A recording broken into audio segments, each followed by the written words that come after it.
परमेश्वर के धन्य नाम की महिमा हो। प्रभात मनन के सत्र 1270 में आप सभी का बहुत ही विनम्रता के साथ स्वागत करता हूं। आइए आज के मनन के लिए हम पढ़ते हैं पहला तीमुथियुस अध्याय 1 पद 17। अब सनातन राजा अर्थात अविनाशी अनदेखे एकमात्र परमेश्वर का आदर और महिमा युगानुयुग होती रहे, आमीन। कल हम ये मनन किए थे कि परमेश्वर आत्मा है और आत्मा का कोई रूप नहीं होता है, इसलिए ही परमेश्वर को देखना असंभव की बात है। परंतु जब कल के मनन को समाप्त कर रहा था, मैंने आपसे कहा कि बाइबल में ही ये बात अंकित है कि कई लोग परमेश्वर को देखे हैं। क्या इन दोनों बात परस्पर विरोधी नहीं है? क्या वे लोग सही में परमेश्वर को देखे हैं?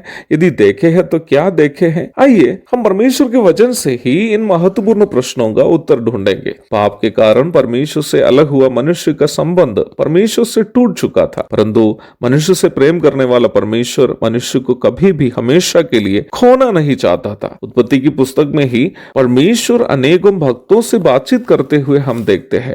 निर्गमन की पुस्तक में दिन में बादल के खंभा और रात में आग के खंभा बनकर इस्राएलियों के साथ मरुभूमि में सफर करने वाला परमेश्वर को हम देखते हैं। निर्गमन की पुस्तक 24वां अध्याय में जब हम आते हैं, परमेश्वर के बुलावे के अनुसार मूसा, हारून, नादाब, अबीहू और 70 अन्य इस्राएल के पुराने लोग परमेश्वर की उपस्थिति में पहुंचते हुए हम पढ़ते हैं। निर्गमन 24 के 10 में हम पढ़ते हैं कि वे लोग इस्राएल के परमेश्वर का दर्शन किया। यहाँ एक सवाल स्वाभाविक रूप में आपके मन में आने की संभावना है, परमेश्वर का दर्शन वे लोग कैसे किया, अर्थात वे लोग क्या देखे थे। ये बात उधर ही लिखा है कि वे लोग क्या देखे थे। जो परमेश्वर का दर्शन उन लोगों ने किया, वे लोग देखे हैं कि परमेश्वर के चरणों तले नीलमणि का चबूतरा सा कुछ था जो आकाश के तुल्य ही स्वच्छ था। निर्गमन 24 की 10 से 11 तक। यहां से एक बात स्पष्ट है कि वे लोग परमेश्वर को पूर्ण रूप में नहीं देखा था, बस इतना देखे कि उनके चरणों तले नीलमणि सा चबूतरा है। जब हम निर्गमन 33वां अध्याय में आते हैं, मूसा परमेश्वर से कहते हुए हम देखते हैं कि परमेश्वर का तेज को उन्हें दिखाए। निर्गमन 33 की 18। परंतु परमेश्वर उन्हें केवल अपनी पीठ को दिखाने के लिए राजी हो गया और परमेश्वर कहता है कि परमेश्वर का मुख देखकर कोई इंसान कभी जीवित नहीं रह सकता। निर्गमन 33 का 20 से लेकर 23 तक। अब यहाँ एक प्रश्न आपके अंदर उत्पन्न होने की संभावना है, यदि परमेश्वर अरूपी है तो उनकी पीठ कैसे हो सकती है? यदि पीठ है तो वो शरीर भी होगा, यदि शरीर है तो उन्हें अरूपी कैसे कह सकते हैं? नबी यशायाह का 6 अध्याय में यशायाह परमेश्वर का दर्शन करते हुए हम पढ़ते हैं। वहां परमेश्वर के लिए इब्रानी में अडोनाई शब्द का इस्तेमाल किया है, जिसे हिंदी बाइबल में प्रभु करके अनुवाद किया है। इब्रानी बाइबल में लगभग 450 बार परमेश्वर को सूचित करने के लिए अडोनाई शब्द का इस्तेमाल किया है। अडोनाई शब्द का यूनानी भाषा में समान अर्थ का शब्द कुरियोस है।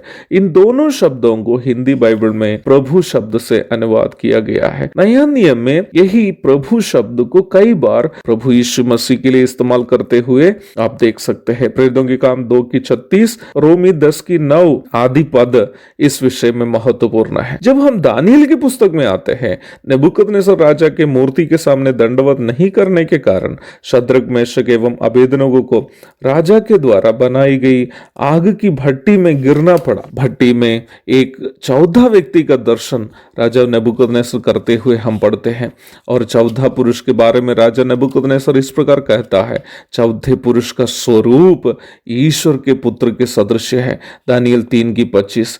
आप इस बात को अवश्य जानते ही होंगे कि बाइबल में परमेश्वर का पुत्र नाम परमेश्वर के दूसरा व्यक्तित्व एवं देह धारण किया हुआ यीशु मसीह के लिए उपयोग किया है।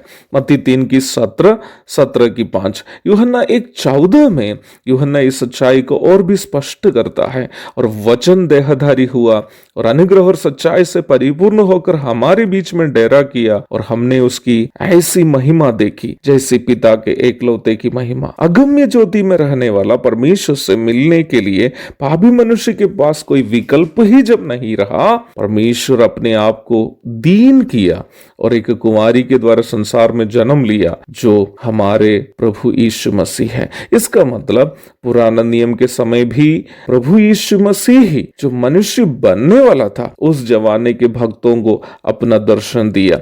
जैसे कि हम जानते हैं परमेश्वर अपनी सारी महिमा के साथ हमारे पास आता, कोई भी मनुष्य उनके सामने खड़े नहीं हो पाते, इसलिए वो पुत्र प्रभु को मनुष्य रूप में जगत में भेजा। प्रभु यीशु मसीह ने अपना शिष्य फिलिपुस से कहा, जिसने मुझे देखा है उसने पिता को देखा है, यूहन्ना 14:9। मेरी आशा है आप बात को समझ लिया है। पुराना नियम के समय हो या वर्तमान समय में, परमेश्वर को यदि देखना हो, यीशु मसीह को देखने के अलावा दूसरा कोई विकल्प नहीं है। अर्थात बाइबल में जहां भी परमेश्वर का दर्शन किसी मनुष्य के रूप में देखते हुए हम पढ़ते हैं, उन सभी जगहों में यीशु मसीह का ही दर्शन भक्तों ने देखा। एक और शुभ दिन की धन्य कामनाओं के साथ आज का मनन का मैं यहाँ पूर्ण विराम करता हूँ। प्रभु आप सबको आशीष दे। आमीन।